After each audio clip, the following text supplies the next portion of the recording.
Nilalapastangan siya ng kanyang mga anak araw-araw, hanggang sa tuluyan na siyang pinalayas sa sariling bahay.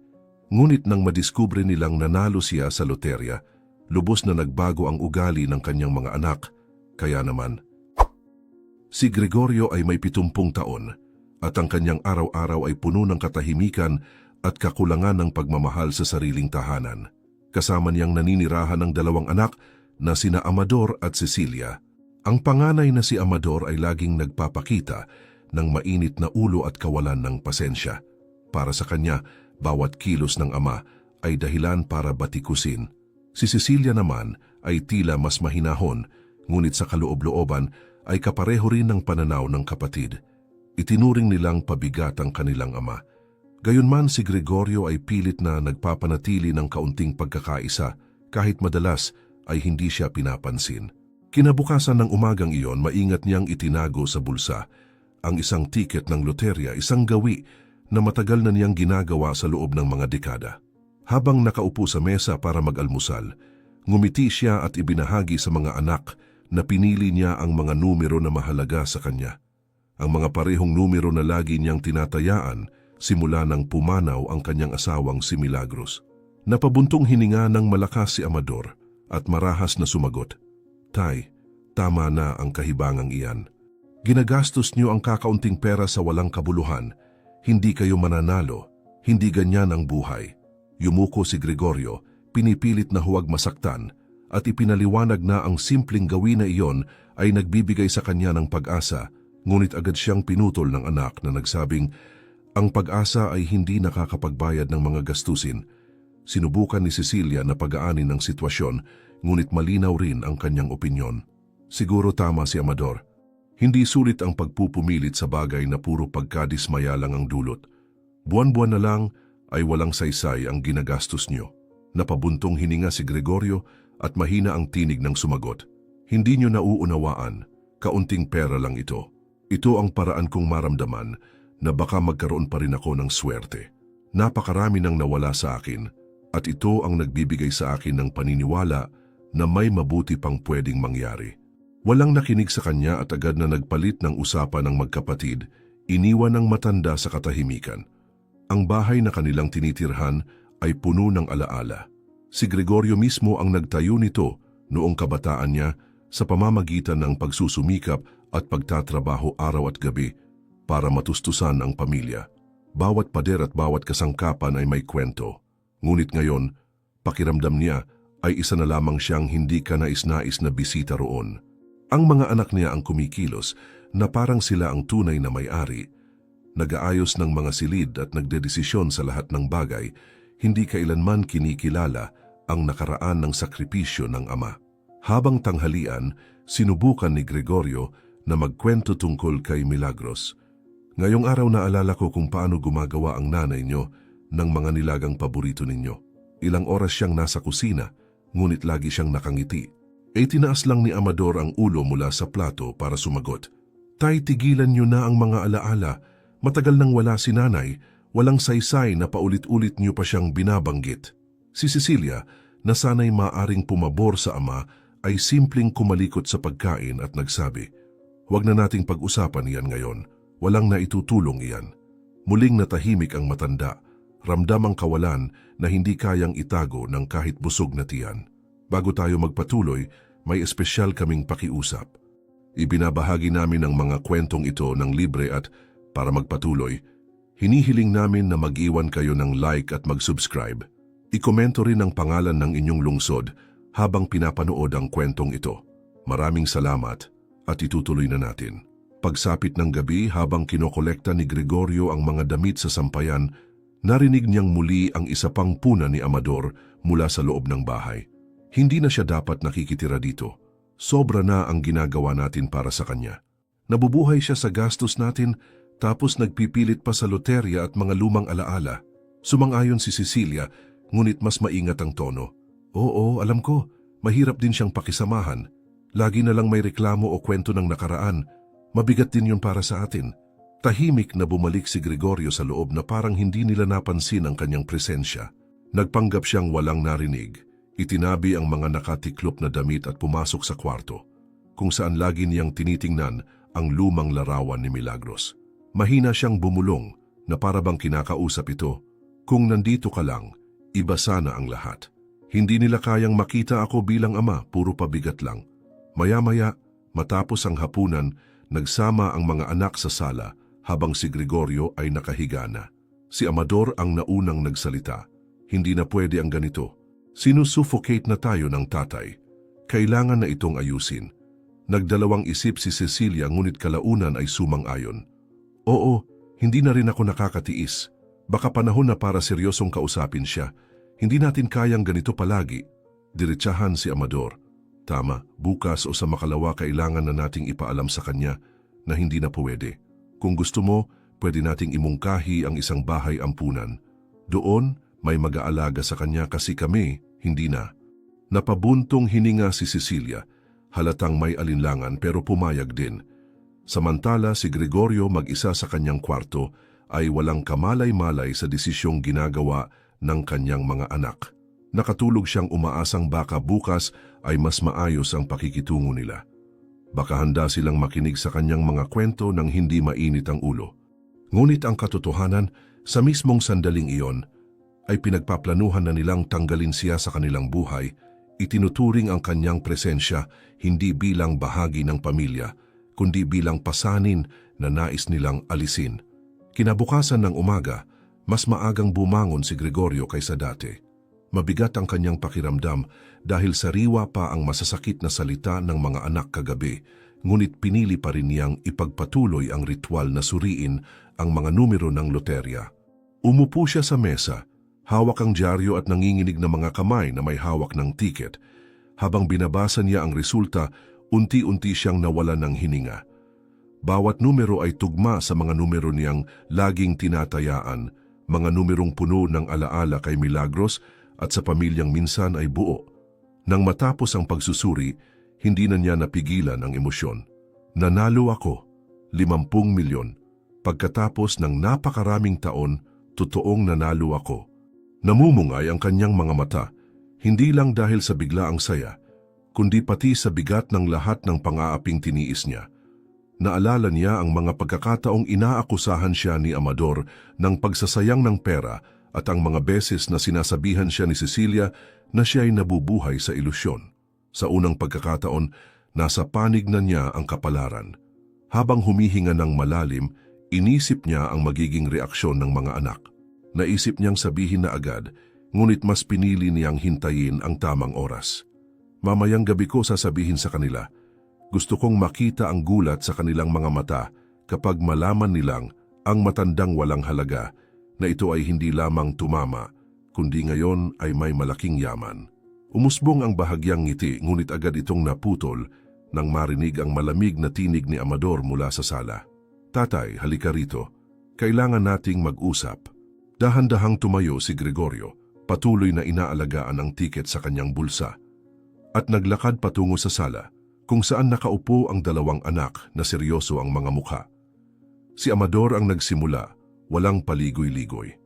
Hindi na namin kayang mabuhay ng ganito. Isa kang pabigat sa loob ng bahay na ito.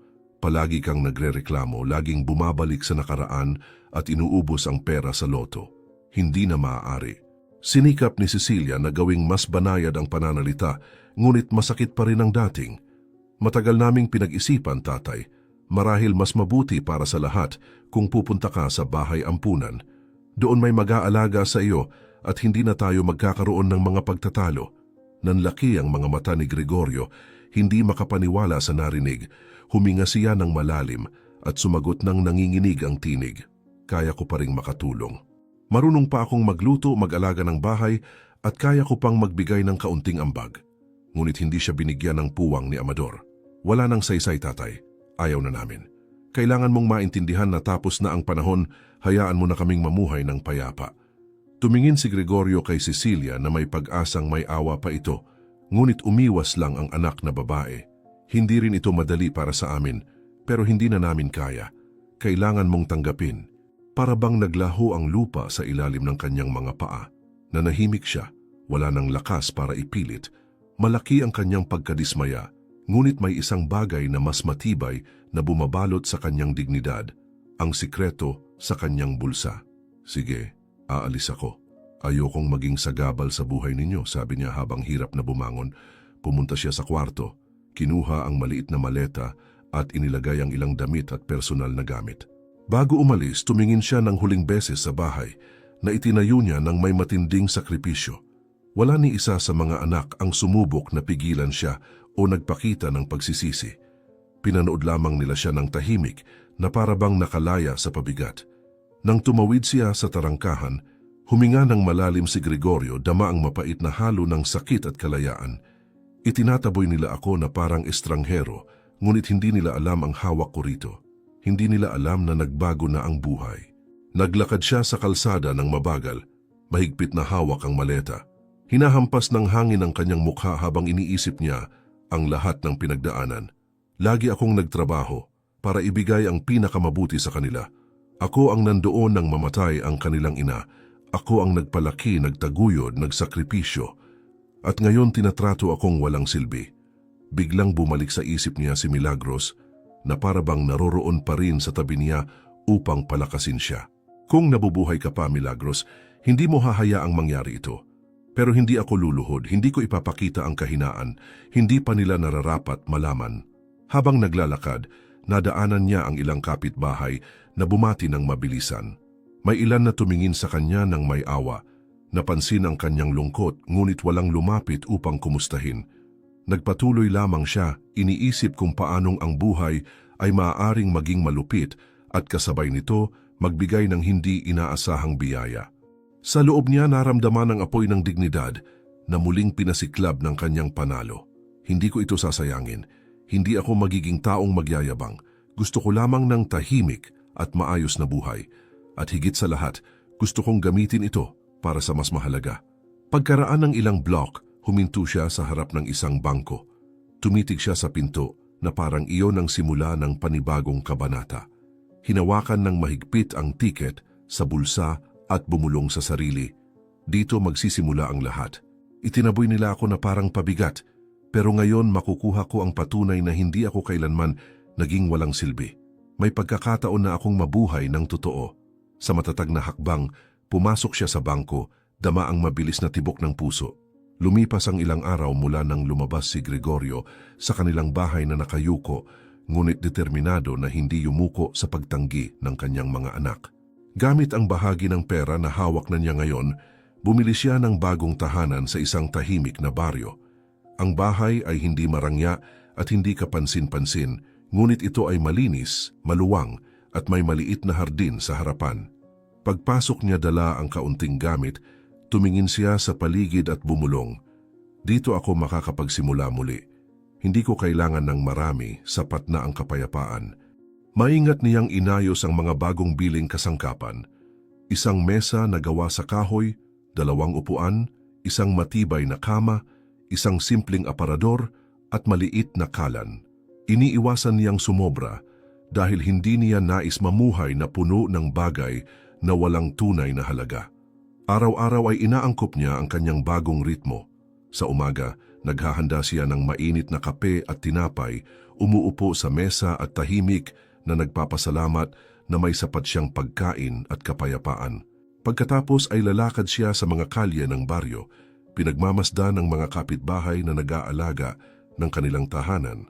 Pinapakinggan ang ingay ng mga batang naglalaro sa malayo. Umuuwi siyang may payapang mukha, bagaman sa kaloob-looban ay ramdam pa rin ang matinding pag-iisa. Mag-isa ako ngunit sa wakas humihinga ako ng walang naririnig na reklamo. Masakit ang kalungkutan, pero kaya kong tiisin basta't alam kong ako ang pumipili ng aking landas, bulong niya sa sarili. Sa hapon, inilalaan niya ang oras sa maliit na hardin. Nagtanim siya ng mga bulaklak na paborito ni Milagros, ang kanyang yumaong asawa. Habang dinidiligan ng mga halaman, mahina siyang nagsasalita na parang kausap pa rin ito. Magugustuhan mo ito, Milagros. Hindi ito mansyon pero ito'y tahanan. Sa loob ng maraming taon mag-isa akong lumaban at ngayon ibinalik ng buhay ang kaunting ginhawa na nararapat para sa atin. Tanging ikinalulungkot ko ay wala ka rito para makita. Masakit ang alaala, ngunit nagbibigay din ito ng aliw. Pakiramdam niya ay hindi siya nag-iisa, para bang naroroon pa rin ang kanyang asawa sa ibang paraan. Sa mga unang araw, nagsimulang isipin ni Gregorio kung paano gagamitin ang bahagi ng kanyang yaman. Nagpasya siyang hindi ito ipapaalam at hindi hahayaang malaman ng kapitbahayan. Nagtabi siya ng malaking halaga para tulungan ng palihim ang ilang institusyon ng Kawanggawa. Hindi dapat para sa akin lang ang perang ito. Maraming taong mas naghihirap. Kung kaya kong bawasan ang sakit ng iba, iyon ang dapat kong gawin, isip niya.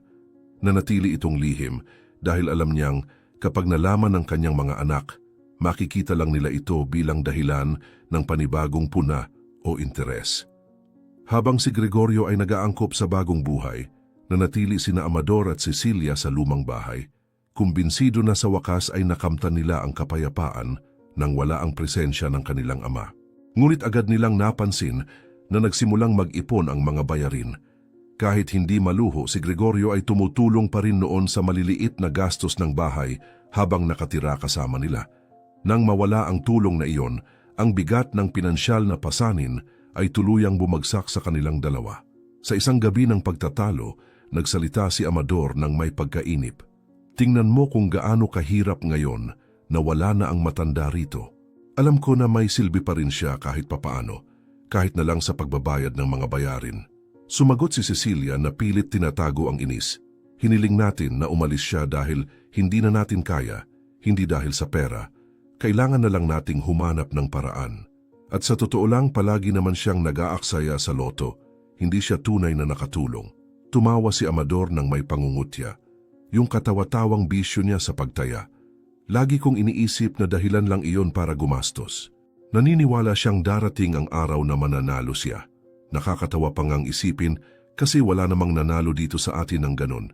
Kung aasahan natin yung perang iyon, matagal na tayong gutom ngayon. Sumang-ayon si Cecilia na alala ang mga pagkakataong pinupuna ang kanilang ama. Tama. Lagi siyang nangangarap, laging sinasabi na kakatok ang swerte sa pinto. Hindi niya kailanman naintindihan na wala namang swerte. Makalipas ang ilang oras, naupo silang dalawa para manood ng telebisyon. Isang lokal na balita ang biglang sumingit sa programa dala ng espesyal na anunsyo. Nakangiti ang tagapagbalita habang sinasabi, "Sa malaking sorpresa, ipinapaalam namin na may nanalo na mula sa ating bayan ng premyong 50 milyon sa pambansang loto." Nagkatingin na ng magkapatid at nagsimulang tumawa. Sabi ni Amador ng may pangaasar, "Aba, sa wakas may nanalo." Siguradong hindi na alam ng taong iyon kung anong gagawin sa dami ng pera. Tumawa rin si Cecilia at nagdagdag, "Kung ako iyon, may buong listahan na ako ng bibilhin." Nakakatawa isipin na buong buhay tumaya si tatay pero walang nakuha. Baka ngayon, matuto na siya na puro aksaya lang iyon. Habang sila'y tumatawa, nagpatuloy ang tagapagbalita. At sa ikinagulat ng lahat, ang malaking nanalo ay isang matagal ng residente ng ating bayan, kilala dahil hindi kailanman tumigil sa pagtaya kahit sa kabila ng mga puna. Ang pangalan ng nagwagi ay si Gregorio.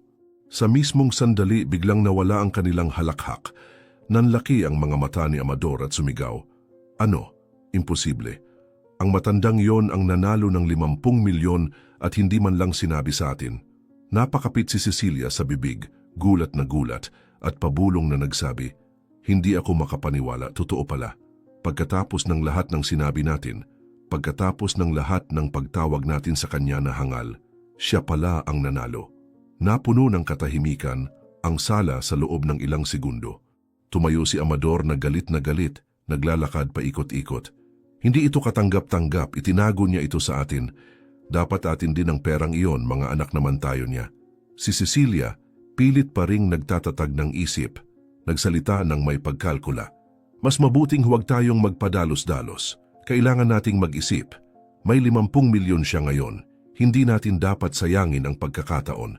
Baka pwede tayong muling lumapit at mabawi ang nawala sa atin. Nakasuntok ang kamay ni Amador. Hindi matanggap ang sitwasyon. Hindi ko matatanggap na pagtawanan lang niya tayo. Hindi nararapat ang perang iyon sa isang taong hindi man lang alam kung paano ito gagamitin. Kinabukasan, nagising ang bahay ni Amador at Cecilia na puno ng tensyon. Ang revelasyon mula sa balita ay patuloy na bumabalik sa kanilang isipan. Lakad ng lakad si Amador sa sala, bawat hakbang ay mabigat at puno ng inis. Hindi ito katanggap-tanggap, Cecilia. Nanalo siya ng 50 milyon at hindi man lang nagsabi. Umalis siya dito na parang walang-wala at ngayon ay namumuhay mag-isa gamit ang perang iyon. Hindi ko kayang tanggapin na itinago niya ito sa atin.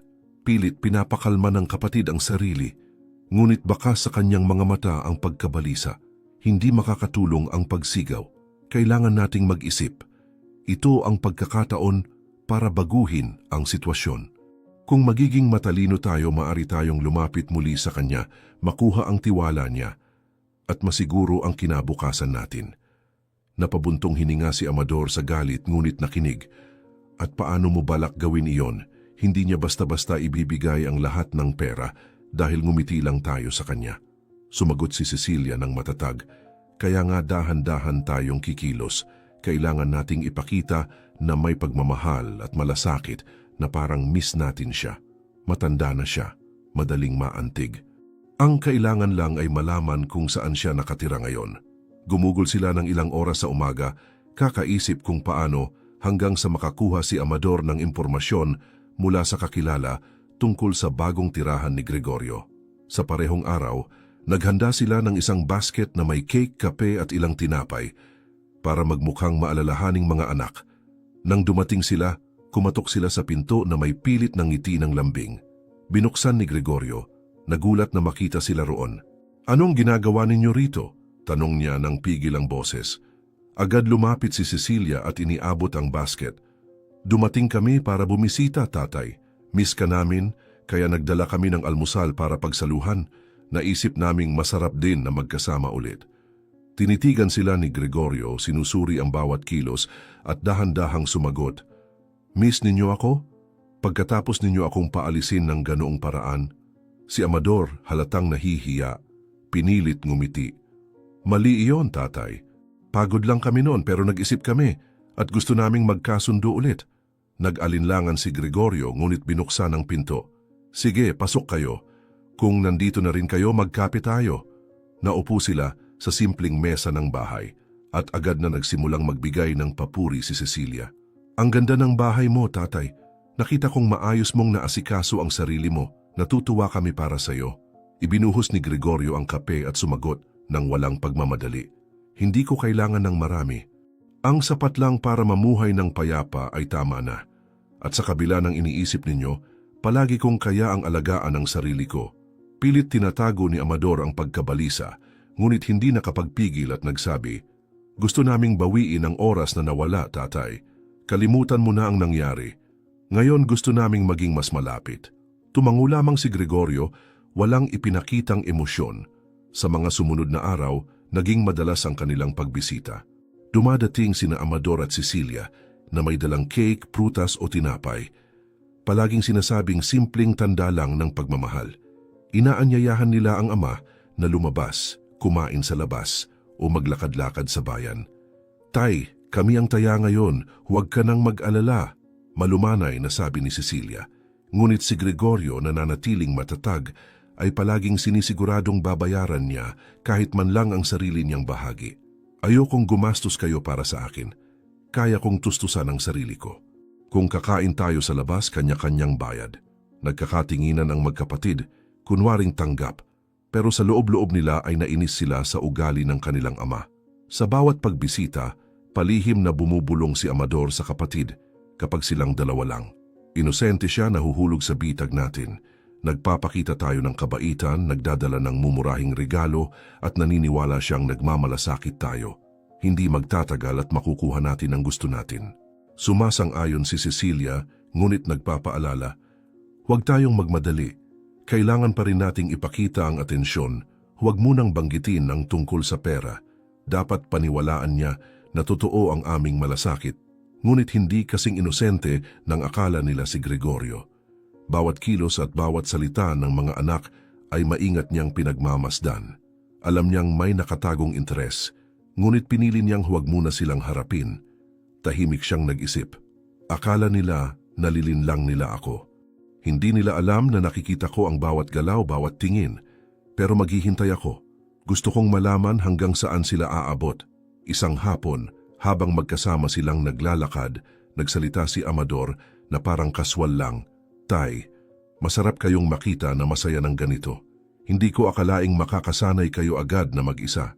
Tinitigan siya ni Gregorio at matatag na sumagot. Kaya ko laging makasanay. Kayo lang ang hindi naniwala. Agad na sumingit si Cecilia upang pagaanin ang sitwasyon. Huwag na kayong magsalita ng ganyan, Tay. Ang mahalaga ay magkasama na ulit tayo ngayon. Ngumiti lamang ng bahagya ang matanda, ngunit sa loob niya ay alam niyang malinaw ang ibig sabihin ng lahat ng iyon. Lumipas ang mga linggo at tila mas nagiging malapit ang kanilang relasyon. Sa mata ng mga kapitbahay, tila mga anak silang mapagmahal na regular na bumibisita sa kanilang ama, dala ang malasakit at atensyon. Ngunit sa isip ni Gregorio, ibang-iba ang katotohanan. Pera lang ang habol nila, wala ng iba. Hindi nila sinasabi dahil akala nila hindi ko napapansin. Ngunit hinahayaan ko lang dahil kailangan kong makita kung hanggang saan sila handang pumunta. Gusto kong makatiyak kung ano talaga sila. Habang nag-uusap sina Amador at Cecilia nang sila lang matapos ang isa sa mga pagbisita, mas lalo pang bumukas ang kanilang pagkukunwari. Hindi siya tatagal ng matagal, matanda na siya, malungkot. Hindi magtatagal at kakapit siya sa atin at ibibigay ang kailangan natin, sabi ni Amador nang may kumpiyansa. Sumasang-ayon si Cecilia, ngunit dinugtungan. Kahit tumagal pa, magpapatuloy tayo. Kailangan maging atin ang perang ito. Ang kailangan lang ay panatilihin ang palabas. Sa labas, naglalakad na si Gregorio sa hardin, nakatingin sa mga bulaklak ni Milagros at nagmuni-muni. Akala nila, mahina ako at madaling manipulahin. Ngunit hindi nila alam na bawat kilos nila ay nagpapatibay lang ng alam ko na. Nandito sila para sa pera, hindi para sa akin. Hihintayin ko ang tamang oras para ipakita na hindi ako hangal. Makalipas ang ilang linggo mula noong unang pagbisita, naging madalas na ang presensya ni Amador at Cecilia sa bahay ni Gregorio. Dumarating sila ng walang paalam, binubuksan ang tarangkahan na parang sila ang may-ari at inuuko pa ang sala na tilakan nila. May mga bagong gawin na rin silang dala. Sa halip na simpleng tinapay o prutas, dumadating na sila na may kasamang magasin ng negosyo at mga polyeto ng pamumuhunan. Habang nagkakape, masigla silang nag-uusap tungkol sa mga posibilidad na palaguin ang yaman ng kanilang ama. Si Amador laging direkta ay nagsabi, Tay, sobrang dami ng perang nakatenga. Kung ilalagay niyo sa mga ari-arian, madodoble ang halaga niyan sa loob lang ng ilang taon. Dinagdagan ni Cecilia sa malumanay na tinig, o sa mga pondo mas ligtas yun. Hindi niyo kailangang mag-alala sa anuman, kami ang bahalang mag-asikaso para sa inyo. Tahimik lamang na nakinig si Gregorio, maingat na inoobserbahan ang bawat detalye, ngunit sagot niya ay maiikling linya lamang. Pag-iisipan ko, hindi ako nagmamadali. Mabuti ang pera kung nasaan siya. Paulit-ulit ang ganitong asal sa bawat pagbisita. Kailanman ay hindi sila humingi ng tawad, hindi nila binanggit ang ginawa nilang pagpapaalis sa kanya mula sa bahay. Ang usapan ay umiikot lang sa tubo, negosyo at kita. Maliwanag kay Gregorio na ang kasakiman ay lalo pang tumitindi sa bawat salita at sa loob-loob niya ay kinukumpirma ang kanyang hinala. Hindi nila iniisip ang kapakanan ko, pera lang ang nais nila. Hindi nila tinatanong kung masaya ako. Kung may kulang sa akin, hindi nila inaalala si Milagros. Hindi nila binabanggit ang pamilya, negosyo lang. Gayunpaman, nanatili siyang kalmado, hinayaan ang mga anak na maniwala na hawak nila ang sitwasyon. Isang gabi, inimbitahan niya ang dalawa para sa hapunan. Naghanda siya ng simpleng pagkain, ayon sa kanyang nakasanayan, at nagsilbi ng alak. Sa simula, tila maganda ang samahan. Ngunit si Amador, hindi kayang itago ang pagkayamot.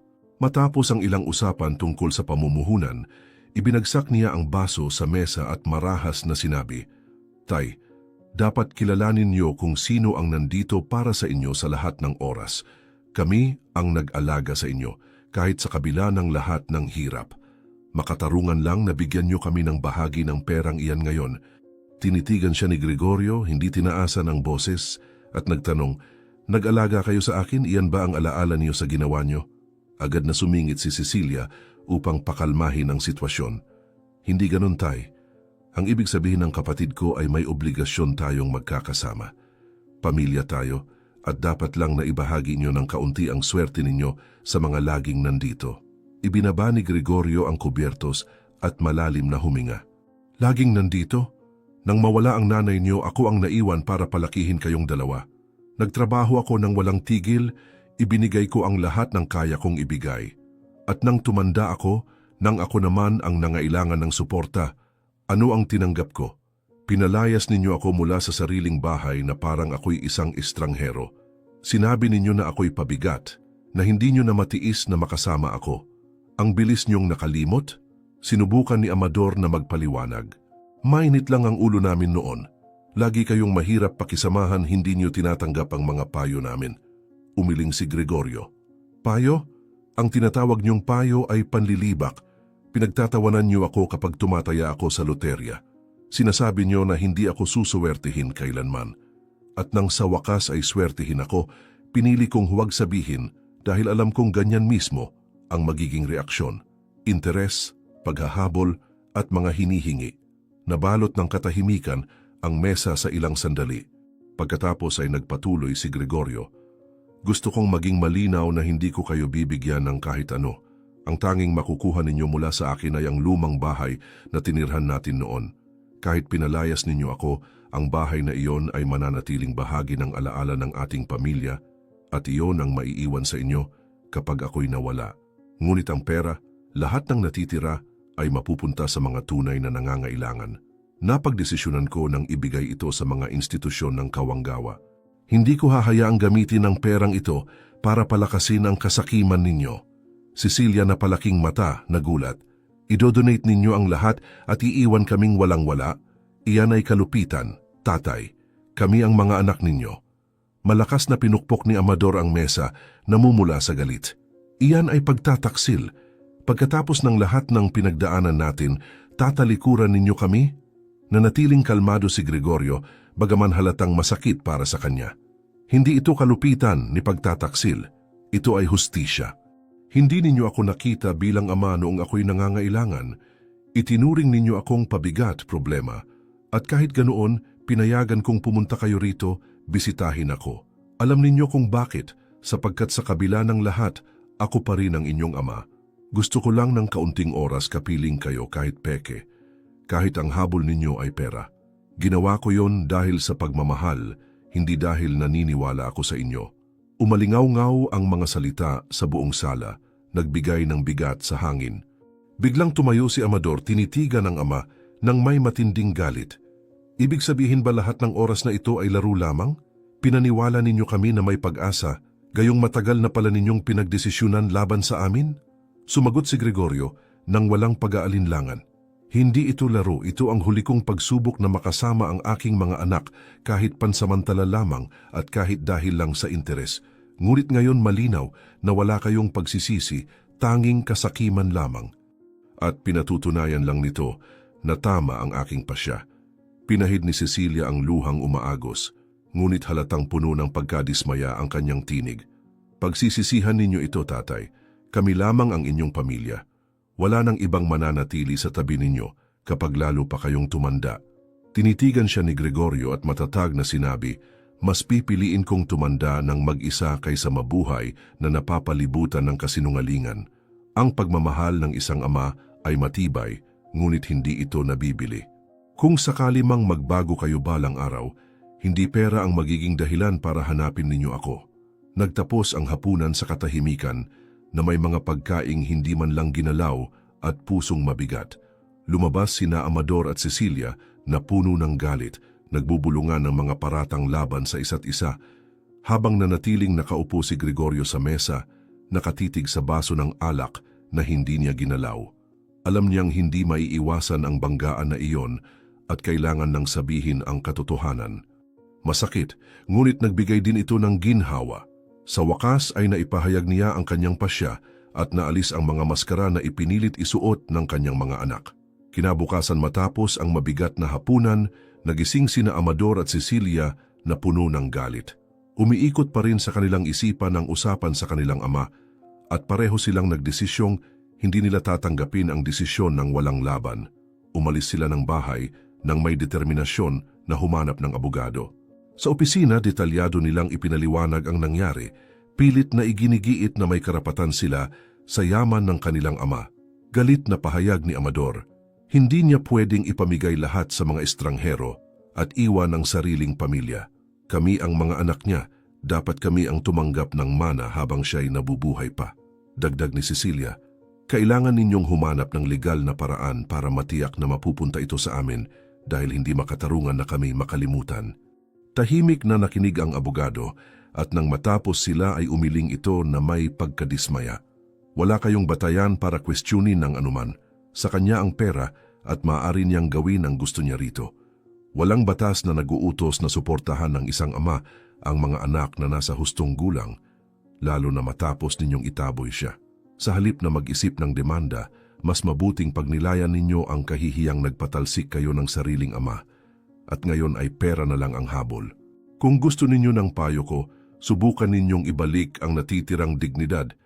Dahil sa korte wala kayong laban, matitigas ang mga salita, ngunit eksakto, na mula si Amador, puno ng inis at malakas na sinabi, "Walang alam ang taong iyan, maghahanap tayo ng ibang abogado." Ngunit nakayuko lamang si Cecilia, alam niyang totoo ito. Gayunpaman, nang lumabas sila ng opisina, hindi nila inamin ang kasalanan.